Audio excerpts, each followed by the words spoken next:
পেপারটা নিয়েছো? এই যে মিস্টার দাস এখন সকালবেলা বেরোচ্ছে।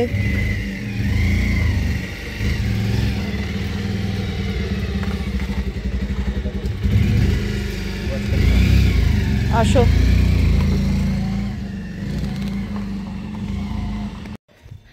Tata, good morning, welcome back to my channel. তো এখন অনেকটা বেলা বলতে খুব একটা বেলা নয়, রোদটা দেখে মনে হচ্ছে, কিন্তু আজকে খুব ভালো রোদ উঠেছে সকাল সকালই। 8:30 বাজে, 8:30। আমি অর্ধেক কাজ সারলাম, সেরে সকালবেলা একবার চা খেয়েছি, কিন্তু এখন না শীতকাল তো জল ঘাটছি, বারে বারে চা খেতে ইচ্ছা করছে। আর আমি আজকে হেনা অ্যাপ্লাই করেছি তো ওই জন্য আরও বেশিই ঠান্ডা লাগছে। মিস্টার দাস গেল হচ্ছে আমাদের ওই বাড়িতে, এটা কি পড়েছে, আমাদের ওই বাড়িতে গেল ওই মায়ের এসআইপির ফর্মটা যেটা আছে না, ওইটা একটু প্রবলেম হয়েছে। আর মায়ের ভোটার কার্ড তো ওই দিকে, তো কিছু ডকুমেন্টস লাগবে, মার সিগনেচার লাগবে, তো সেই জন্য ও গেল হচ্ছে আমাদের ওই বাড়িতে। আমি 1 তলা থেকে 3 তলায় এলাম, তো আমার ওই জন্য হাঁপানি উঠে গেছে। আমি এলাম ছাদে, একটু ঠান্ডা লাগছে, মাথাটা যন্ত্রণা করছে, মানে এই শীতের মধ্যে আমি হেনা লাগিয়েছি।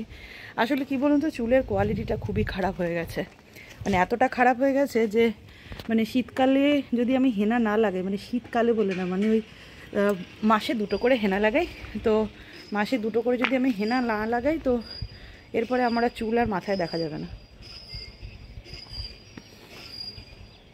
আজকে একটু বিছানার চাদর টাদরও কাচবো, ওই কালকে যে চাদরগুলো তোলা হলো ওগুলো ভিজালাম।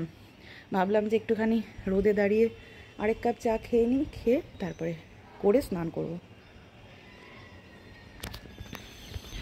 আর এই দেখুন আমাদের সারদা পল্লী ঢিবড়ি মাঠটা কত সুন্দর, সকালবেলা রোদ, ঝকমকে রোদ। আর ওই দিকের একটা বাড়িতে বিয়ে বাড়ি না কালী পুজো কি জানি কিছু একটা হবে। ট্যারাং। শীতকালে না আমার এই ছাদটায় আসতে খুব ভালো লাগে, গরমকালে একদম ভালো লাগে না। যদি রোদ ওঠে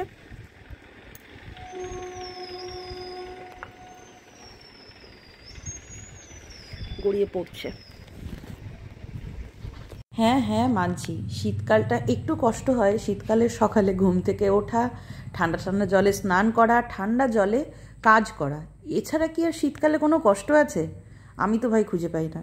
আমি কিন্তু 12 মাসে শীতকালে ঠান্ডা জলে স্নান করি, আমার গরম জল সহ্য হয় না, আর আমি গরম জলে স্নান করতেও পারি না। ওই ঠান্ডা জলেই ভোরে উঠে সমস্ত কাজ করা, সারা দিনের কাজ, প্লাস মেয়েকে স্কুল পাঠানো। হ্যাঁ, বর্ষাকালটা আমার খুবই পছন্দের, সব সময় বর্ষাকাল পছন্দের, কিন্তু বর্ষাকালের পছন্দটা কোথায় বলুন তো? ওই ছাতা মাথায় দিয়ে একটুখানি হেঁটে এলাম বৃষ্টির মধ্যে, আবার বৃষ্টিতে একটু চা খেতে গেলাম, আবার ওই চা আর পকোড়া নিয়ে বাড়িতে বসে বসে কোনো সিরিজ দেখা বা বাইরের বৃষ্টি পড়া এনজয় করা। আমার কাছে বর্ষাকালের ভালো লাগা কিন্তু এইগুলোই। আদারওয়াইজ ওই বৃষ্টির মধ্যে কাদা প্যাচ প্যাচ করতে করতে মেয়েকে নিয়ে বেরোনো, বা রেগুলার যে কাজ থাকে সেইগুলো, ঘর ভর্তি ভিজা জামা কাপড়ের গন্ধ, এগুলো কিন্তু আমার বর্ষাকালে একদমই ভালো লাগে না। আর রইল বাকি আমাদের গরমকাল। গরমকালে তো কোনো কথাই নেই, গরমকালটা আমি কোনো দিনই পছন্দ করি না। তার একটাই কারণ, একেতেই আমি যে পরিমাণে ঘামি, গোটা দিনে আমাকে 5 থেকে 6 বার জামাই চেঞ্জ করতে হয়। দ্বিতীয়ত আমার মুখ ভর্তি যে ঘামাচি হয়, সেটা মানে জাস্ট নেওয়া যায় না।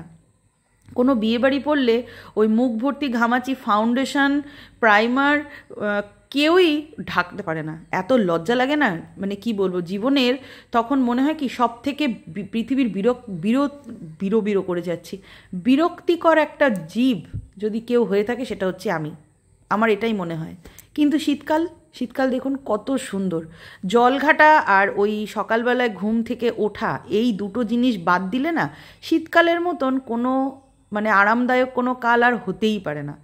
কত সবজি বাজারে, মাছ মাংস ডিম না হলেও চলবে, এত রকমের সবজি পাওয়া যায় না, সটেড ভেজিটেবল থেকে শুরু করে কত কিছু খাওয়া যায় শীতকালে, এত সবজি থাকে বাজারে। আমি শীতকালটা ভালোবাসি এই সমস্ত কারণের জন্যই। অলিরানি যে বড় হচ্ছে সেটা না এখন আস্তে আস্তে বুঝতে পারছি, জানেন তো। একটা টাইম বলতে কি, মাস 2 আগেও অলিরানির এই রকম চাহিদা ছিল না। কীরকম চাহিদা? খাওয়া দাওয়ার চাহিদা। এটা খাবো মা, ওটা বানিয়ে দাও, এই জিনিসটাই অনেক দিন হয় না, একটু করো। ইদানিং অলিরানি আমাকে বলছে, জানেন তো, বেশি বলে কখন জানেন, যখন স্কুলে যায়, ওই হেঁটে হেঁটে যখন ওকে গাড়িতে তুলতে যায় না, ওই টাইমটায়। যেমন কালকে বললো, মা অনেক দিন চিকেন খাওয়া হয় না, একটু চিকেন আনতে বলো না বাপিকে। আর সত্যি বলতে কি বলুন তো, চিকেন খাওয়াটা না আমাদের এখন একটুখানি কমেই গেছে, ভালো লাগে না, একঘেয়ে খেতে খেতে না মুখ পচে গেছে।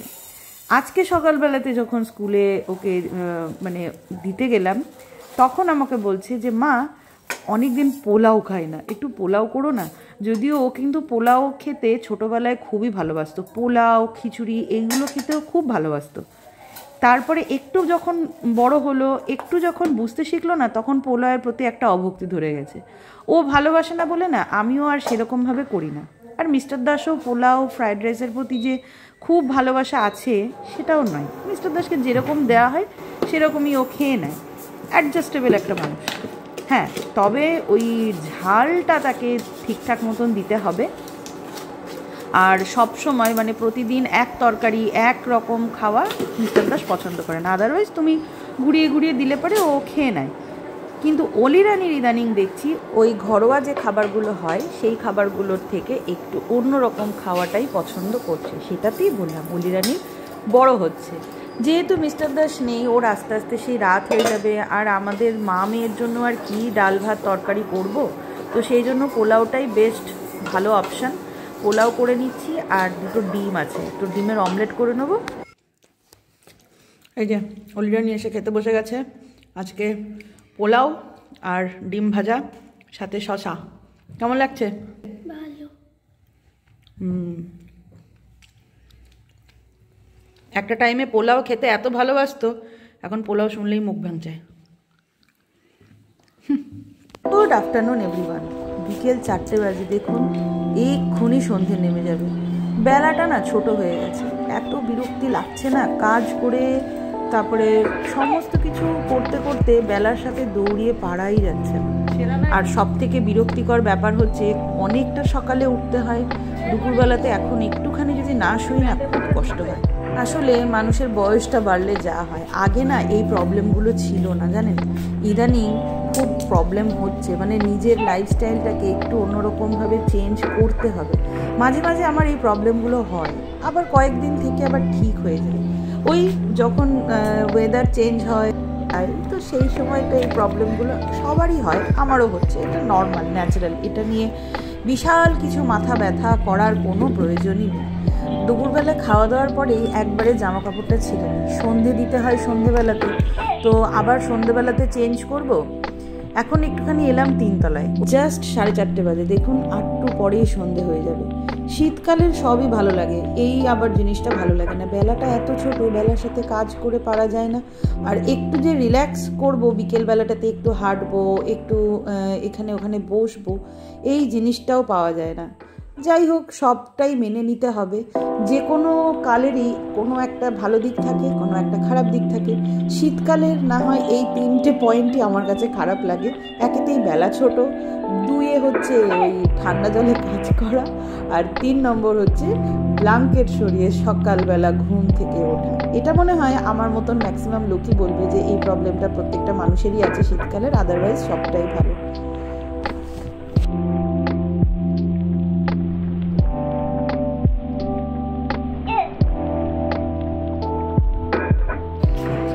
আজকে আপনাদের একটা জিনিস দেখাই। এই গাছটা পুরোটা শুকিয়ে গেছিলো, পুরোটা। আর বিশেষ করে এই তুলসী গাছ ওঠানোতে না, এই তুলসী গাছ ওঠানোতে আরও শুকিয়ে গেছিলো। কিন্তু এই কয়েকদিন ধরে আমি জল দিচ্ছি, জল দিয়েতে এই যে দেখুন কি সুন্দর ফুল উঠেছে বোগেনভেলিয়াতে। যদিও শীতকালে এই গাছের ফুল ফোটে, কিন্তু তাও যখন একদম ন্যাড়া হয়ে গেছিলো না, খুব খারাপ লাগছিল। এখন আবার মনটা ভালো লাগছে।